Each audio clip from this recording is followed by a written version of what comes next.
Hello दोस्तों, कैसे हो आप। एग्जाम्स फेयर की करंट अफेयर की सीरीज में आपका स्वागत है। जैसा कि आप जानते हो कि हर बार हम इम्पोर्टेंट क्वेश्चन करंट अफेयर से लेके आते हैं। आज हम जो हमारे बैंकिंग है, ओके, एंड एसएससी है, उसमें जो कंप्यूटर से रिलेटेड जो भी हमारी नॉलेज है ना, तो आज हम आपके सामने कंप्यूटर से एक इम्पोर्टेंट क्वेश्चन लेके आए हैं। तो उनके बारे में हम बात भी करेंगे कि कंप्यूटर से रिलेटेड क्या क्या क्वेश्चन हमारे कंपटीशन एग्जाम में पूछे जाते हैं। आपको भी पता है कि कंप्यूटर का जो वेटेज है वो कम है, पर फिर भी कंप्यूटर के कुछ न कुछ क्वेश्चन हमारे हर एग्जाम में आ ही जाते हैं। ठीक है, तो आज हमारी ये जो वीडियो है वो कंप्यूटर के इंपॉर्टेंट क्वेश्चन हम करेंगे। चलो स्टार्ट करते हैं। First question, which among the following can be called an electronic cheque. हमारा क्या है चेक, आप सबको पता है चेक से क्या करते हैं, पैसे हम निकाल भी सकते हैं पैसे। ठीक है, किसी को देंगे तो किसी के अकाउंट में पैसों का लेन देन भी कर सकते हैं। तो विच ऑफ द फॉलोइंग, तो यहाँ पर debit, smart card, credit card, none of the above, ये तीनों कार्ड हमने यूज किए, डेबिट, क्रेडिट और स्मार्ट। तो इनमें से कौन सा है जिसको हम क्या बोलते हैं, इलेक्ट्रॉनिक चेक बोलते हैं। ठीक है, आपको बताना है इनमें से कौन सा है जो इलेक्ट्रॉनिक चेक कहलाता है। तो हमारा ऑप्शन क्या होगा बच्चों, हमारा ऑप्शन होगा डेबिट कार्ड। याद रखना, डेबिट कार्ड। डेबिट कार्ड का मतलब ये चेक, इसको हमने इलेक्ट्रॉनिक चेक क्यों बोला, क्योंकि इसके थ्रू पैसा हम क्या कर सकते हैं, ट्रांसफर कर सकते हैं।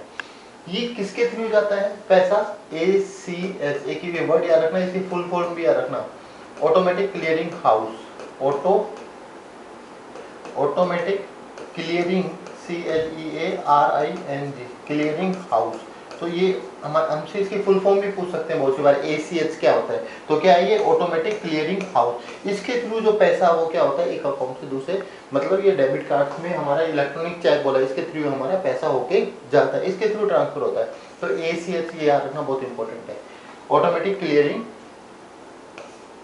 हाउस। ओके, नेक्स्ट क्वेश्चन की तरफ चलते हैं। क्वेश्चन नंबर सेकंड हमारा देखिए, What is the name of the digital circuit that perform arithmetic and logical operation in computer?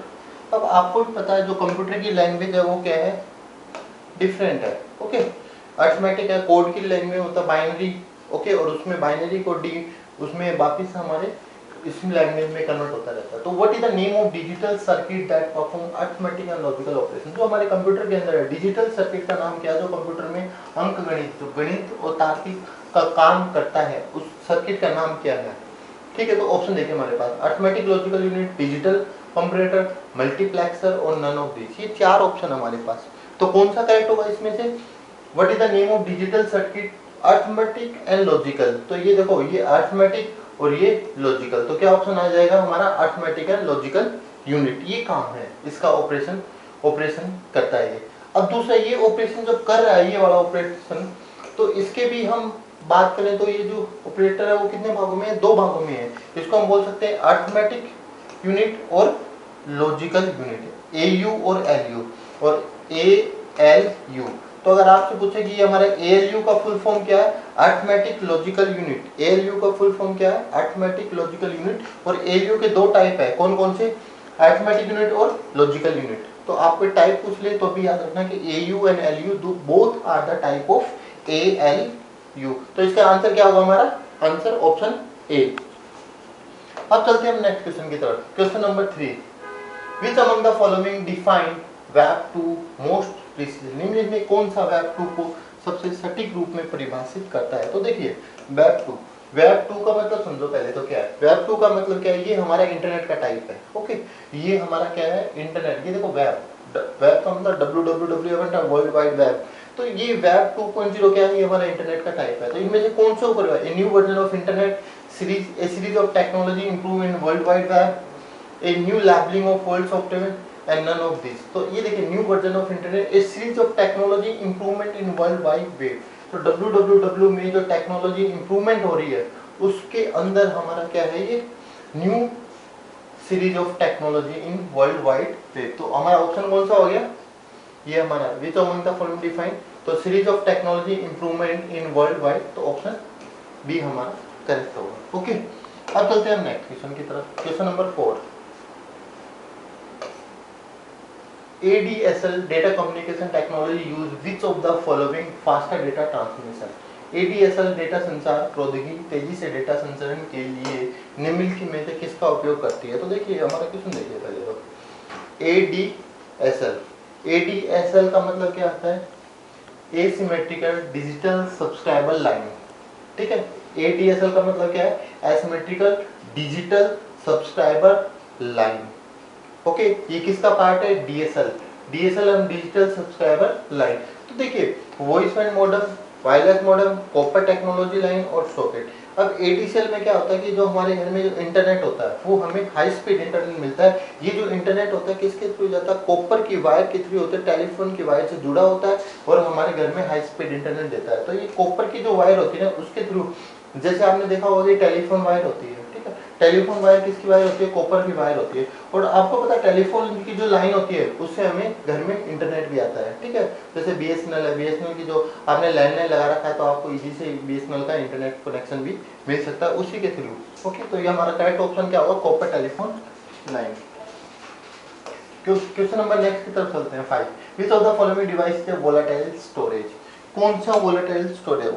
Volatile storage का मतलब क्या होता है? टेम्परेरी। टेम्परेरी मतलब कुछ समय के लिए स्टोर करता है डेटा, उसके बाद क्या होता है? अपने आप डेटा गायब हो जाता है। तो देखो फ्लॉपी डिस्क है, फ्लॉपी डिस्क आप रखो उसमें डेटा काफी समय, लंबे समय तक रहेगा। मैग्नेटिक टेप, इसमें भी देखो आपने देखा होगा पहले के जमाने में VCR में CD चलाते थे, मैग्नेटिक टेप चलाते थे, कैसेट चलाते थे, वो 1-1 साल 2-2 साल 3-3 साल तक उसके अंदर सॉरी डेटा रहता था।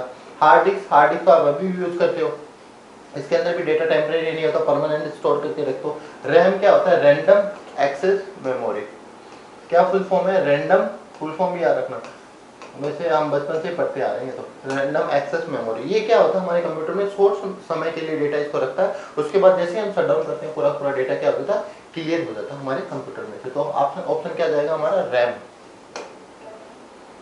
क्वेश्चन नंबर 6 की बात करते हैं। With the term push and pull service in context with the banking are used which among the following generally? Banking as a push and pull. Banking sorry ये जो banking का है इसमें पुश और पुल की जो टेक्नोलॉजी है वो जनरली किसमें कौन बैंकिंग के यूज होती है? रूरल, यूनिट, मोबाइल और ऑनलाइन। पुश एंड पुल हमें पता है कि हमारे पास मोबाइल में क्या आता है? SMS आते रहते हैं। तो ये जो होती है कौन से बैंकिंग से रिलेटेड होती है? Push and pull technology mobile banking से रिलेटेड होती है, याद रखना। ठीक है, push and pull service. Next question की तरफ चलते हैं। What is the use of digitizer as a input device? Digitizer का उपयोग इनपुट डिवाइस के रूप में क्या है? To convert graphic and pictorial data into binary input, to convert graphic and pictorial और डीबगिंग और नन ऑफ द अबव। अब देखिए डिजिटाइजर, डिजिटाइजर का मतलब क्या होता है? पहले तो इसको समझने की कोशिश करिए। आप जैसे ये स्टाइलस है, ठीक है, ये टच कर रहा है, तो टच जहां जहां भी टच कर रहा है ये इसको आइडेंटिफाई कर रहा है। तो कुछ आपको पता है कि हमारे मोबाइल है, टैबलेट्स है, उसके अंदर टच स्क्रीन है। टच स्क्रीन के अंदर क्यों वो टच से कैसे काम करते हैं? Because of this digitiser. अब इसकी वजह से वो काम करते हैं। ठीक है, तो ये हमारे कितने प्रकार के होते हैं? ये 3 प्रकार के डिजिटाइजर होते हैं। कितने प्रकार के? 3 प्रकार के। Passive, active and dual. कौन कौन से हैं? पैसिव, अगर हम इसके टाइप की बात करें, टाइप भी याद रखना, पैसिव, एक्टिव एंड डुअल। 3 तरह के डिजिटाइजर हैं, passive digitiser, active digitiser and dual digitiser. ये इसके टाइप है। हमारा क्वेश्चन क्या है कि ये इनपुट डिवाइस का क्या यूज क्या है वो हमें बताना। तो देखिए यूज क्या है? To convert graphic and pictorial data into binary. तो हमारा ऑप्शन क्या हो जाएगा? ए करेक्ट हो जाएगा। Graphic and pictorial into binary input, जो भी ग्राफिक है, पिक्चर है, उनको बाइनरी में कन्वर्ट करने के लिए हम किसका यूज करते हैं? डिजिटाइजर का यूज करते हैं। और इसका एक्चुअल में क्या है? जो भी हमारी टैबलेट्स होते हैं, मोबाइल फोन होते हैं, उनमें हम टच स्क्रीन का यूज करते हैं। इसका मतलब ये किसकी वजह से होता है? डिजिटाइजर की वजह से वो टच स्क्रीन काम करती है। और कुछ में टच स्क्रीन नहीं होती, स्टाइलस होता है, स्टाइलस ही टच को, तो वो उसको क्या करता है? ये आइडेंटिफाई करता है। ठीक है, नेक्स्ट क्वेश्चन की तरफ चलते हैं। आशा करता हूँ कि कंप्यूटर से रिलेटेड नॉलेज आपको मजे आ रहे होंगे, अच्छा लग रहा होगा। मीन्स ये इन चीज़ों की कॉमन है, ये आपको पता होना चाहिए, बेसिक चीज़ें हैं। ठीक है, basic and important. Which among the following is a higher language used to develop software application in compact efficient code that can be run on different types of computer with minimal change? तो हमारा question क्या है? Question ये बोल रहा है कि कौन सी तरीके भाषा, इनमें से कौन सी भाषा है जिसका उपयोग कुशल कोड और सॉफ्टवेयर को बनाने के लिए हम करते हैं? तो देखो सबसे ज्यादा फोर्ट्रॉन, सी, कोबोल, एल्गोल, तो हमारा जो आंसर होगा वो क्या होगा, कोबोल। कोबोल एक क्या है, एक लैंग्वेज है। कोबोल क्या है बच्चों, दोस्तों कोबोल क्या है, एक लैंग्वेज है। इसका काम क्या है कोबोल का, और इसका यूज क्यों करते हैं, इसका इंडस्ट्री में यूज इसलिए करते हैं क्योंकि ये सबसे ज्यादा ट्रस्टेड है। ट्रस्टेड मींस हाईली सिक्योर जिसको बोल सकते हैं। कोबोल क्या है, पुरानी है और सिक्योर है, इसलिए हम इसका ज्यादा यूज भी करते हैं हाई लेवल लैंग्वेज में। ठीक है, क्वेश्चन नंबर नेक्स्ट की तरफ चलते हैं। विच of the following blogging platform was the first launch by पायरा लैब। निम्नलिखित में से कौन सा ब्लॉग है जो पायरा लैब द्वारा लॉन्च किया गया। अब देखिए हमारे पास ऑप्शन है, ये जो पायरा लैब है 1999 में ये लॉन्च किया था। कब लॉन्च किया था, 1999। कौन सा, वर्डप्रेस, ब्लॉगर, टाइपपैड और Twitter.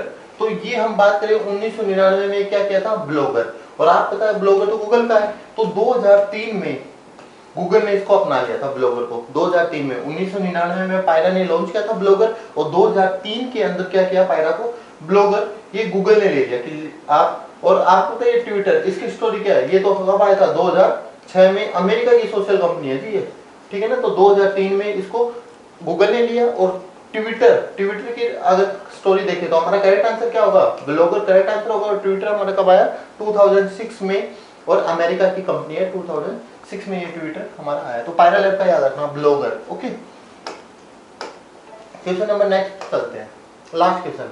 Macintosh operating system is a product of. अब मैकिन्टोश ऑपरेटिंग सिस्टम है किसका, ये आपको बताना। अब देखिए मैकिन्टोश माइक्रोसॉफ्ट, एप्पल, इंटेल, और हमें पता मैक मींस मैकिन्टोश, तो ये किसका है, एप्पल का। आईफोन जो है एप्पल है, मैकिन्टोश कौन सी कंपनी है, एप्पल कंपनी को बोलते हैं। ठीक है, और इसका ऑपरेटिंग सिस्टम एप्पल की कंपनी है, उसका ऑपरेटिंग एप्पल के जो पर्सनल कंप्यूटर है उनका ऑपरेटिंग सिस्टम क्या आता है, मैकिन्टोश, जो कि अब किस नाम से हम जानते हैं, मैक के नाम से जानते हैं। तो मैक पहले क्या था, ये मैकिन्टोश था, अब क्या हो गया मैक।